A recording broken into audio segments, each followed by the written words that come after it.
Hi, and with the somewhat earth-shattering news that Chris Metzen is about to leave Blizzard, I thought I'd throw my own thoughts on the subject out there.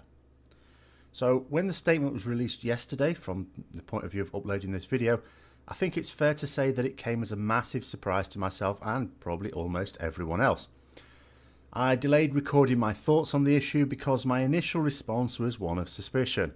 Although people do move on from jobs, especially in the modern world where the concept of a job for life is increasingly outdated, there seem to have been quite a lot, in my view, of high-profile giants of World of Warcraft leaving Blizzard recently.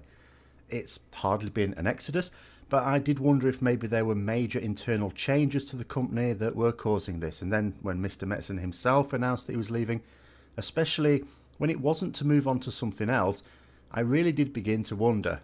However, his stated reason that he just wants to devote himself to his young family is entirely plausible, and it's easy to imagine that his role as senior vice president of Blizzard was perhaps not allowing him time to do that, and maybe he just fears missing his children growing up. Or perhaps it's because his role has seen him increasingly dealing with the machinery of company development and much less on creative tasks. As someone who started out as a graphic designer and animator and has gone on to write storylines and even novels, this may have made the decision to step back a lot easier. I don't know. I have no knowledge of his day-to-day work or him as a person.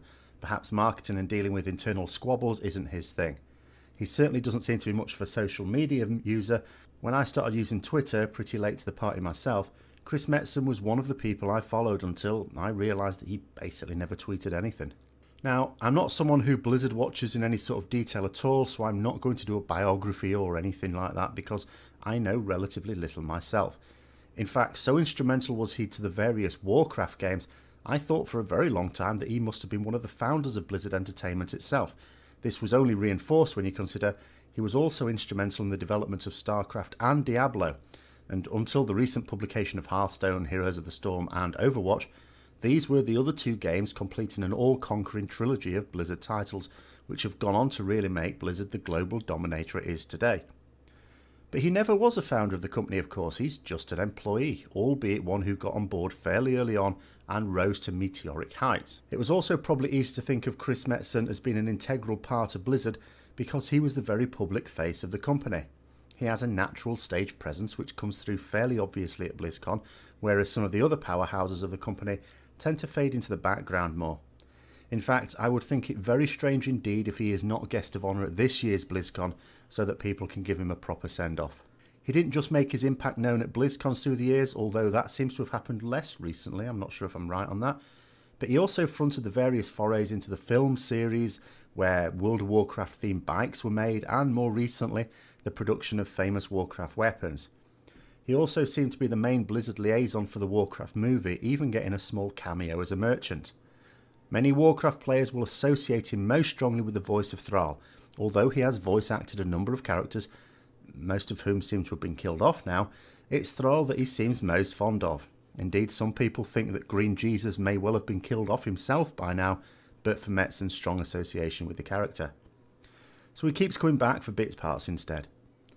Ever since the start of World of Warcraft itself, we even get to save him in reindeer form every Christmas, even though the event has been scaled back considerably from the initial version. What keeps surprising me even more is that he's only a little bit older than myself, less than 3 years older in fact. It's hard to believe that when I first started playing Warcraft, Orcs vs Humans, as a teenage university student, that someone just in their 20s had helped create it, and he wasn't very much older when he was really making his presence felt in the later Warcraft games. I can't even imagine how someone so creative and talented will just retire, as he says. Even though I'm sure he probably has shares in Blizzard to tide him over financially, it's one thing to step down as a massively senior figure in such a powerful company, and he does seem to acknowledge the fact that it will be a wrench for him to relinquish that influence over the games he helped develop.